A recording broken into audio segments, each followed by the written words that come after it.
Le programme qui suit vous est offert par les amis et les partenaires du ministère d'Andrew Wommack, qui célèbre plus de 50 ans à partager la grâce et l'amour inconditionnel de Dieu.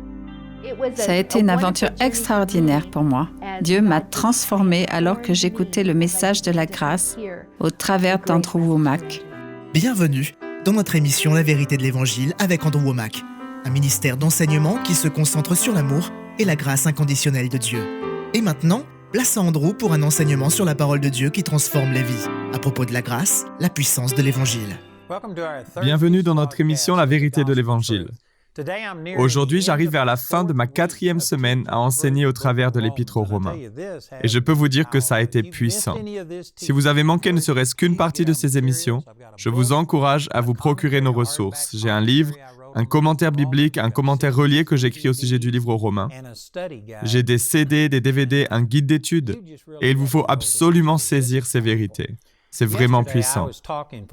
Hier, j'enseignais à partir de Romains chapitre 6, à propos du fait que nous n'avons plus une vieille nature pécheresse. Et je sais que lorsque je dis cela, si vous n'avez pas écouté les enseignements précédents, cela risque de vous choquer, car globalement, tout le monde accepte l'idée que nous avons toujours un vieil homme qui nous pousse à faire le mal. Et la plupart des gens croient que d'une certaine manière, nous sommes schizophrènes. Nous avons une partie de nous qui est née de nouveau et donc nouvelle, mais il y a aussi une partie de nous qui est du diable. Et ce que Paul est en train de dire ici, c'est non. Nous sommes morts à cette nature du péché. Ce péché a disparu et la seule raison pour laquelle nous avons encore cette propension à pécher n'est pas qu'il y a une nature à l'intérieur de nous qui nous pousse à faire le mal, mais c'est parce que cette ancienne nature a programmé nos pensées à réagir de manière égoïste, à convoiter le mal, et c'est simplement parce que nous n'avons pas changé la façon dont nous pensons. Donc en réalité, marcher dans la victoire est aussi simple que de reconnaître votre nouvelle identité, que vous êtes maintenant libéré de cette nature de péché. Elle ne vous domine plus et la seule chose qui vous pousse à continuer de vivre dans le péché, c'est le fait que vous n'avez pas renouvelé vos pensées. Et la victoire que vous expérimentez est proportionnelle à la vitesse à laquelle vous renouvelez votre intelligence et au fait que vous reconnaissiez qui vous êtes en Christ. Et c'est ce dont nous avons parlé. Nous en étions à Romains chapitre 6, verset 11, où il est écrit « De la même manière, vous aussi considérez-vous comme morts pour le péché. » Et j'ai expliqué cela il y a quelques jours, mais ça parle de la nature du péché, et cette nature pécheresse a disparu. Elle est morte. Et vous devez vous considérer comme mort pour le péché et comme vivant pour Dieu en Jésus-Christ. Ensuite, au verset 12, « Que le péché ne règne donc plus dans votre corps mortel pour vous soumettre à lui par ses désirs. » Vous n'avez plus à laisser le péché vous dominer parce que vous en avez été libérés. Le vieil homme, la vieille nature a disparu. Et vous êtes une nouvelle personne en Christ. Et proportionnellement à la vitesse à laquelle vous pouvez renouveler votre pensée, vous verrez cette nouvelle nature commencer à vous dominer. Voilà comment ça marche. Vous êtes fait en 3 parties, esprit, âme et corps. Votre esprit est totalement renouvelé, il est identique à Jésus.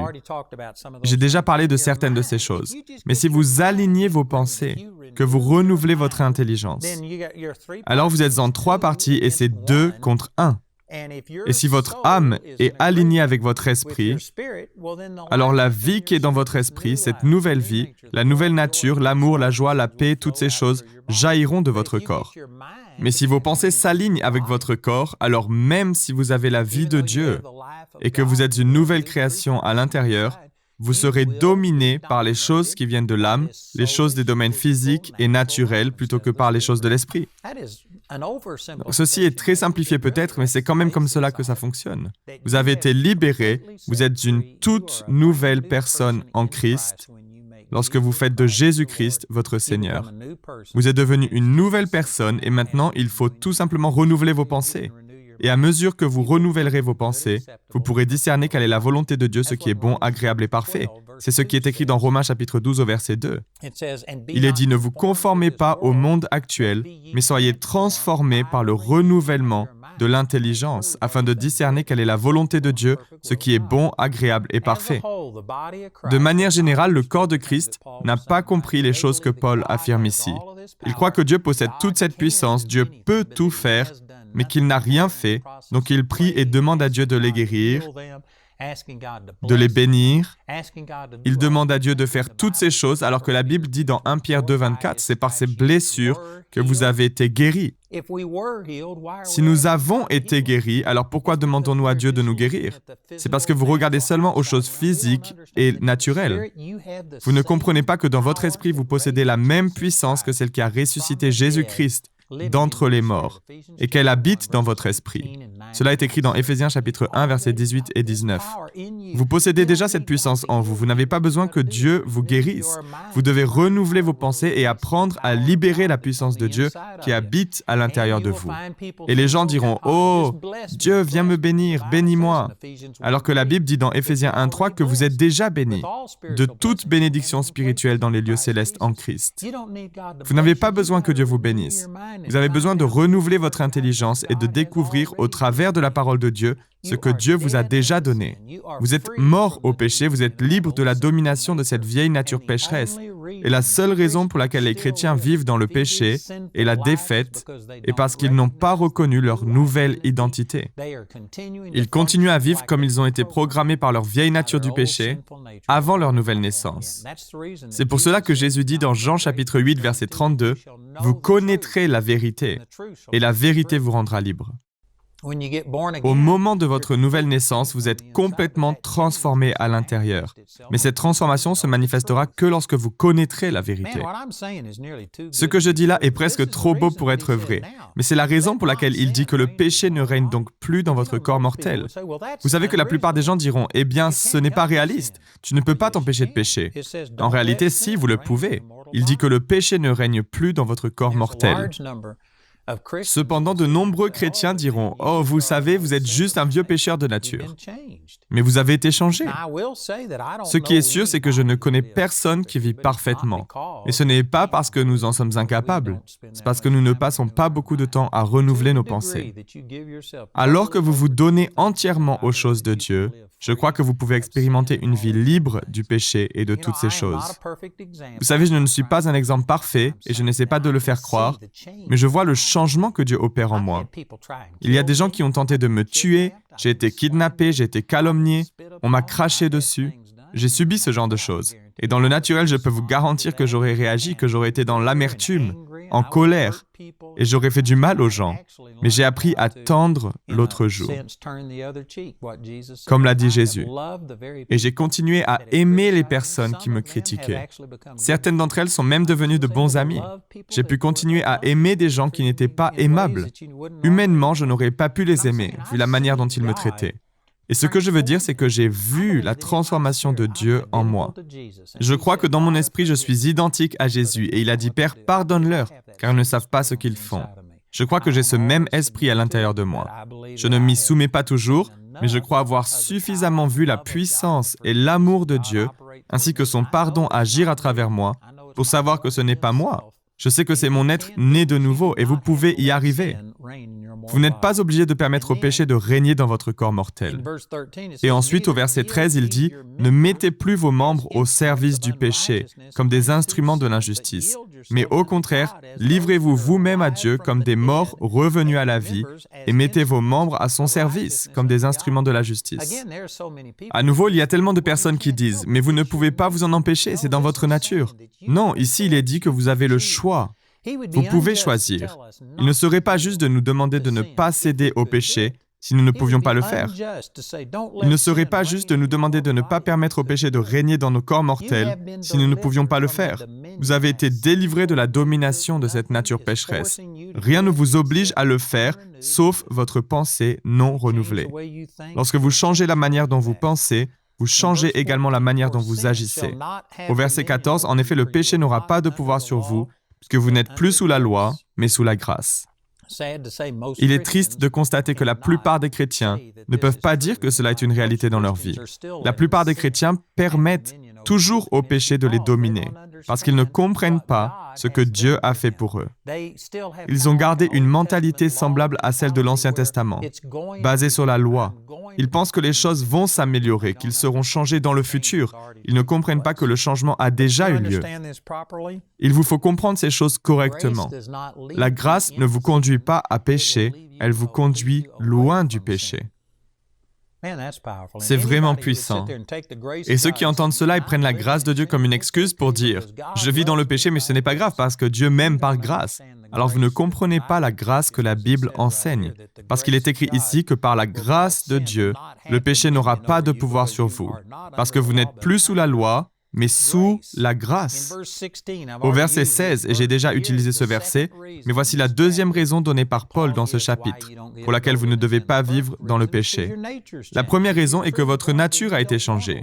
Si vous êtes réellement né de nouveau, alors vous ne voulez plus vivre dans le péché. Vous avez été libéré et vous êtes maintenant dans le processus de renouveler votre intelligence et de marcher dans la liberté.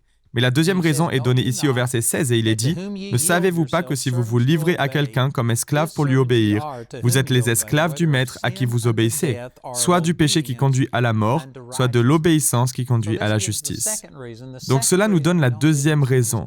La deuxième raison pour laquelle nous ne vivons pas dans le péché et que Satan peut accéder à nos vies au travers de notre péché. Si vous vous abandonnez au péché, alors vous vous abandonnez à l'auteur du péché, le diable, et il commencera à exercer son contrôle sur vous. Cela ne veut pas dire que vous perdrez votre salut, mais vous donnez à Satan un accès direct à votre vie. Vous savez, j'ai prié pour beaucoup de personnes qui avaient besoin de guérison de leur corps. Mais imaginons par exemple qu'une personne a fumé pendant 40 ans. Vous avez ouvert une porte à Satan, vous avez donné au cancer, aux maladies des poumons, etc., un accès à votre vie.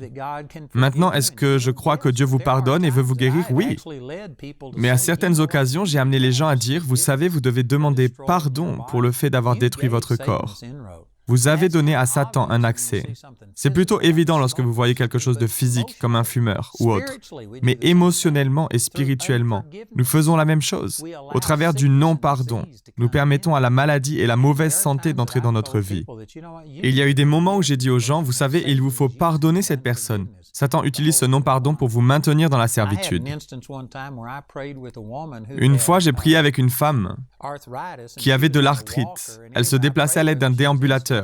J'ai prié pour elle et elle a été libérée instantanément. Elle a soulevé son déambulateur dans les airs et a commencé à marcher. C'était incroyable. Mais le lendemain, elle avait à nouveau son déambulateur.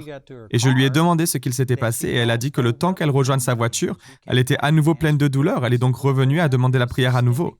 Je lui ai dit, eh bien, il doit y avoir un problème plus profond. Vous avez dû faire quelque chose qui a donné accès à cette arthrite dans votre vie. J'ai dit, prions. Nous avons commencé à prier et en seulement quelques secondes, j'ai dit, Dieu me parle et me dit que vous avez de la rancune envers quelqu'un. Instantanément, elle a su de qui je parlais. Et cela datait d'il y a environ 30 ou 40 ans. C'était une femme d'un certain âge, peut-être dans la soixantaine à l'époque. Et quand elle était jeune, dans sa vingtaine environ, donc il y a peut-être plus de 80 ans en arrière maintenant, elle est tombée enceinte et son petit ami ne voulait pas l'épouser. Et à l'époque, il y a 80 ans, c'était l'opprobre. De nos jours, c'est assez commun et les gens ne réagissent pas de la même manière. Mais elle a été rejetée, son enfant a été maltraité et c'est ainsi qu'elle a détesté cet homme. Et pendant 40 ans, elle avait accumulé de la haine envers lui. Bref, au travers des dons de l'Esprit, Dieu m'a révélé cela et elle m'a expliqué la situation. Et ensuite, je lui ai dit, vous devez lui pardonner. Donc elle a prié, elle a lâché prise et a pardonné cet homme. Et avant même que je puisse prier pour elle afin qu'elle soit guérie, elle a soulevé ce déambulateur au-dessus de sa tête et elle est sortie en marchant. Elle n'avait aucune douleur. C'est de cette manière que Satan avait eu accès à sa vie. Si vous vivez dans le péché, vous donnez à Satan l'occasion de vous atteindre pour venir voler, tuer et détruire. Donc vous ne voulez pas vivre dans le péché. C'est de la folie. Si vous vivez dans le péché, arrêtez tout de suite. Si vous vivez dans le péché, vous êtes stupide. Mais ce que je suis en train de dire, c'est que Dieu vous aime dans votre stupidité. Il vous aime indépendamment de vos actions. Il vous aime tellement qu'il vous dira d'arrêter de faire certaines choses. Le but n'étant pas de vivre dans la sainteté pour que Dieu vous accepte. Il vous accepte par grâce, mais vous devez arrêter de vivre dans le péché afin que Satan n'ait plus accès à vous. Je continue à croire en la sainteté. Je continue à enseigner qu'il vous faut vivre une vie sainte. Et je vis dans la sainteté moi-même, mais je ne le fais pas dans le but de plaire à Dieu. Dieu ne m'aimera pas davantage parce que je vis dans la sainteté. Mais cela me conduira à davantage aimer Dieu. Vivre dans la sainteté ne me donne pas plus accès à la faveur de Dieu dans ma vie, mais cela empêche au diable d'avoir accès à moi. Donc je vis dans la sainteté et je continue à suivre le Seigneur, mais ce n'est pas la base de ma relation avec Dieu. Je reçois ce que Jésus a fait pour moi par grâce, au moyen de la foi.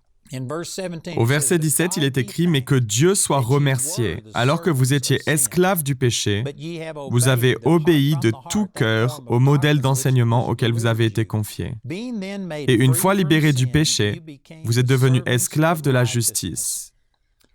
Je parle à la manière des hommes à cause de votre faiblesse naturelle, de même que vous avez mis vos membres comme esclaves au service de l'impureté et de l'injustice pour arriver à plus d'injustice. De même, maintenant, mettez vos membres comme esclaves au service de la justice pour progresser dans la sainteté. En d'autres mots, il est en train de dire que de la même manière que vous avez servi le diable et que vous vous êtes totalement abandonné à lui, maintenant que vous êtes né de nouveau, vous devez vous abandonner entièrement à Dieu. Vous ne devez plus avoir un pied dans le monde, vous devez vous consacrer à Dieu. Regardez ici à la fin du chapitre 6, il y a des vérités tellement puissantes ici. Au verset 20, il est écrit « En effet, lorsque vous étiez esclaves du péché, vous étiez libres par rapport à la justice. » Réfléchissez à cela un instant. De quoi parle-t-il? Lorsque vous étiez un esclave du péché. La même terminologie était utilisée au verset 17.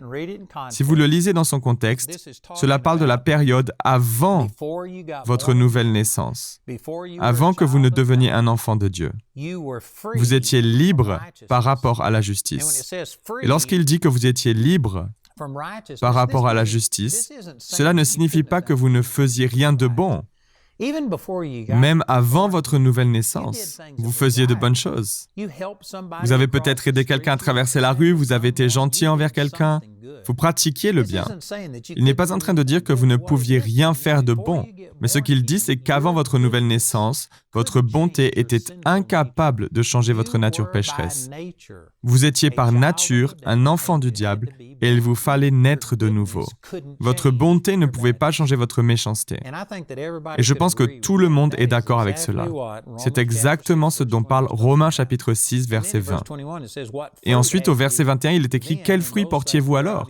Des fruits dont vous avez honte aujourd'hui, car leur fin, c'est la mort. » Au verset 22, il est écrit « Mais maintenant que vous avez été libérés du péché et que vous êtes devenus esclaves de Dieu, vous avez pour fruit la progression dans la sainteté et pour fin la vie éternelle. » Maintenant, comparez le verset 22 et le verset 20. Au verset 20, il est écrit « Vous étiez esclaves du péché. » C'est avant votre nouvelle naissance.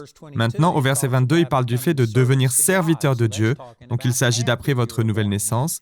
Et au verset 20, il dit « Vous étiez libres par rapport à la justice. » Cela ne signifie pas que vous ne pouviez rien faire de bien, mais ça veut dire que vos bonnes œuvres n'auraient jamais pu changer votre nature pécheresse. Votre bonté ne pouvait pas changer votre méchanceté. Vous étiez de nature un pécheur et faire de bonnes œuvres ne pouvait rien changer à cela. Il vous fallait naître de nouveau. Maintenant, au verset 22, il est écrit que vous avez été libérés du péché. Si le fait d'être libre de la justice signifie que vous pouviez toujours faire de bonnes choses, mais que cela n'aurait jamais pu changer votre nature, maintenant, il dit que vous avez été rendus libres du péché. Cela ne veut pas dire que vous ne pouvez pas pécher. Un chrétien peut pécher, mais ce péché ne peut pas changer votre nature juste, pas plus que votre bonté, qui n'aurait jamais pu changer votre nature de péché. Ce que je viens de dire est vraiment puissant. Pourtant, le chrétien moyen ne le comprend pas. Le chrétien moyen croit que Dieu nous impute notre péché, et du moment qu'ils font de bonnes œuvres, alors tout va bien. Mais s'ils font une bêtise, alors ils se disent « Oh Dieu, comment peux-tu m'aimer ?» Et ils n'ont aucune assurance, ne sont pas capables de se tenir sur les promesses de Dieu, parce qu'ils pensent ne pas les mériter. Mais il est dit que vous ne le méritez pas, mais que votre péché ne change pas votre nature de justice, pas plus que votre bonté ne change votre nature pécheresse. Dieu est esprit. Jean chapitre 4, verset 24 dit que Dieu est esprit et il faut que ceux qui l'adorent en esprit et en vérité. Dieu vous voit dans l'esprit et sa relation avec vous est basée sur votre esprit, né de nouveau, votre nouvelle nature. Tout est basé sur la grâce. Donc votre péché n'empêche pas Dieu de vous donner quoi que ce soit. Et je sais qu'il y a des gens qui sont choqués par ce que je viens de dire, mais c'est ce que disent ces versets. Permettez-moi de vous poser cette question. Si le péché empêche Dieu d'agir dans votre vie, alors quels sont les péchés qui l'arrêtent? Eh bien, il vous faut commencer à catégoriser le péché et il vous faut admettre que, eh bien, ce sont les grands péchés, l'adultère, le mensonge, le meurtre, le vol, les choses comme cela. et vous commencez à catégoriser le péché. J'ai déjà mentionné ce verset auparavant, Jacques chapitre 2, verset 10, où il est écrit que si vous obéissez à toute la loi, mais que vous péchez contre un seul commandement, alors vous êtes en faute vis-à-vis de l'ensemble. Il vous faut adopter le point de vue de Dieu. Dans Romains 14, au verset 23, il est écrit « Tout ce qui ne provient pas d'une conviction de foi est péché ». Donc si le péché, c'est le péché, alors si vous n'êtes pas dans la foi, c'est péché. Et ça empêcherait Dieu d'agir dans votre vie. Si vous pensez par exemple, j'ai fait 99 choses bien et une chose mal, dans Jacques chapitre 2 au verset 10, il est écrit que si vous obéissez à toute la loi et que vous péchez contre un seul commandement, vous êtes en faute vis-à-vis de l'ensemble. Même si vous ne faites qu'une seule chose de mal sur 100 et 99 choses bien, vous n'obtiendrez rien. Vous avez enfreint la totalité. C'est comme si vous mettiez un énorme miroir devant moi. Et si vous tirez une balle à travers et cela fait un petit trou, ou bien vous roulez dessus avec un camion, peu importe la taille du trou, l'étendue des dégâts. Si vous cassez le verre, le tout doit être remplacé. C'est la même chose pour la loi de Dieu. Vous pouvez obéir à 9 999 choses sur 10 000, mais si vous loupez le coche sur un point, alors vous êtes coupable vis-à-vis de la totalité. C'est ce qu'enseigne la Bible. Donc si vous pensez que Dieu ne peut pas répondre à vos prières, Dieu ne peut pas avoir de communion avec une personne qui a du péché dans sa vie, eh bien si vous loupez le coche sur un point, alors Dieu n'aura jamais de communion avec vous. Et c'est pour cette raison que les personnes qui croient ce genre de choses ne peuvent pas voir la puissance de Dieu se manifester dans leur vie. Revenons à Romains chapitre 1, verset 16, où Paul dit « Je n'ai pas honte de l'Évangile, c'est... » Donc cette bonne nouvelle presque trop bonne pour être vraie est la puissance de Dieu pour le salut. La raison pour laquelle les gens ne voient aucune puissance dans leur vie, c'est parce que leur relation avec Dieu n'est pas basée sur l'Évangile, sur cette bonne nouvelle. Ils entrent toujours en relation avec Dieu sur la base de leur performance, de leur obéissance aux lois de l'Ancien Testament. Et leur propre conscience les condamne, parce qu'ils savent qu'ils ne sont pas parfaits. Ils n'arrivent tout simplement pas à croire que Dieu pourrait agir au travers de quelqu'un comme eux. Ils se concentrent sur leur insuffisance. Vous m'avez déjà entendu dire que j'ai vu de nombreuses personnes ressusciter d'entre les morts. J'ai vu des aveugles recouvrir la vue et des choses comme cela. Et beaucoup d'entre vous croyez que Dieu fait ces choses. Vous croyez que c'est possible. Et si quelqu'un mourait pendant un culte, si vous étiez là avec moi et qu'une personne mourait, et que je disais « Gloire à Dieu, j'ai vu des gens ressusciter d'entre les morts », combien d'entre vous croient que Dieu peut ressusciter cette personne d'entre les morts? La plupart des gens diraient « Oui, je le crois ». Vous auriez envie de le voir. Mais là où je vous perdrais sans doute, c'est si je disais « D'accord, si vous le croyez, venez prier pour lui ». Et tout d'un coup, votre foi se transformerait en peur et votre excitation en effroi. Que s'est-il passé? Qu'est-ce qui a changé? Est-ce que vous avez changé d'avis sur la capacité de Dieu à accomplir des miracles? Non. Vous croyez toujours en sa puissance, vous croyez en sa capacité, mais vous doutez du fait qu'il agira à travers vous. Parce que vous connaissez vos échecs. Vous vivez sous la loi. Et vous voyez, il dit que votre péché n'arrête pas Dieu, pas plus que votre bonté ne vous a rendu juste auprès de Dieu. Est-ce que cela veut dire que vous devez aller vivre dans le péché? Non. Parce que le verset qui suit dit « Le salaire du péché, c'est la mort ». Il y a des conséquences au péché, même pour un croyant. Votre nature pécheresse a disparu. Vous êtes maintenant juste aux yeux de Dieu et Dieu continue à vous aimer par grâce. Mais si vous vivez dans le péché, cela va donner à Satan un accès à votre vie et ça produira la mort. Il ne s'agit pas seulement de la mort physique, mais la pauvreté, la honte, la dépression, le découragement, la peur, la maladie. Toutes ces choses sont une forme de mort, c'est le résultat du péché. Le salaire du péché, c'est la mort, mais le don gratuit de Dieu, non pas le salaire de Dieu, mais le don de Dieu, c'est la vie éternelle. Je suis à court de temps, il va falloir poursuivre dans l'émission de demain. Je vous encourage à vous procurer cet enseignement. J'ai ce livre intitulé « La grâce, la puissance de l'Évangile ». J'ai un commentaire biblique au sujet de l'Épître aux Romains qui s'intitule « La vie pour aujourd'hui ». J'ai aussi des CD, des DVD et un guide d'études. Notre annonceur va vous donner plus d'informations, mais je vous encourage à vous procurer ces ressources. Si vous comprenez ces vérités, elles transformeront votre vie. Donc écoutez et appelez-nous ou écrivez-nous aujourd'hui. Le programme d'aujourd'hui fait partie de la série La grâce, la puissance de l'Évangile. Nous espérons que ce message vous a béni.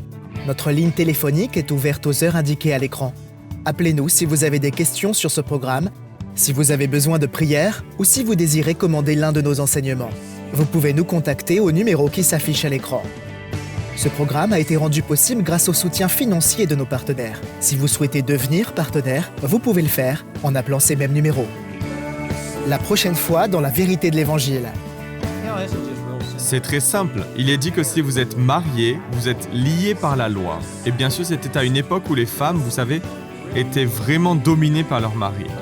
Leur mari gouvernait tout et était responsable et en charge de tout. Jésus est arrivé et a changé beaucoup de choses.